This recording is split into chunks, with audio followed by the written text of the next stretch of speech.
Okey, Assalamualaikum. Saya Major Zairul. First kali saya jumpa Arbina ni dekat FB lah. Saya memang ada niat nak buat satu rumah mini dekat kebun. Saya tengok kat FB, saya tengok satu syarikat ni. Okey, sebelum saya tengok, okey macam okey je. Sebab dia tak ada bagi tahu harga sekian-sekian, dia cuma bagi tahu harga bermula dari. So saya faham lah. So depend kepada customer lah. Kalau customer nak macam-macam, harga dia akan lagi tinggi lah. Bermula tu kan. Bermula tu kan. So terus contact number yang dia bagi tu Puan Farah. Okey, dia pun advice sekian-sekian dan saya beritahu lokasi sekian-sekian dan dia pun okey. Datang dekat site, datang dekat rantau dekat tempat showroom. Tengok saya saya seronok semua. Terus bayar deposit. Buat booking semua dalam tempoh. Saya rasa tak sampai seminggu kot, minggu lebih sikit. Site visit semua buat dan terus pasang. Saya rasa saya buat tak sampai 2 minggu, 3 minggu lebih sikit je lah. Lebih kurang dah settle semua dah.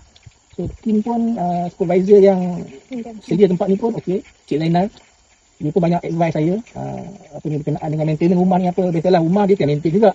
2-3 tahun nanti dia kata silikon kena tambah semua tu dia advice lah. So far team yang buat kerja tu pun okey, no problem. Basically saya alhamdulillah saya puas hati lah. Saya tak cerewet. Jadi saya punya projek ni siap. Alhamdulillah. Mungkin lepas ni saya plan nak buat bumbung depan sikit pun saya mungkin kontak Arbina balik lah untuk tambah. Sebab kalau kat showroom tu dia cantik kan. Tapi saya nak buat macam tu mungkin kos tinggi. Tapi akan datang lah simpan duit sikit saya akan tambah awning sikit buat baking. Dia punya tu bagi cantik sikit lah. Terus alhamdulillah saya puas hati.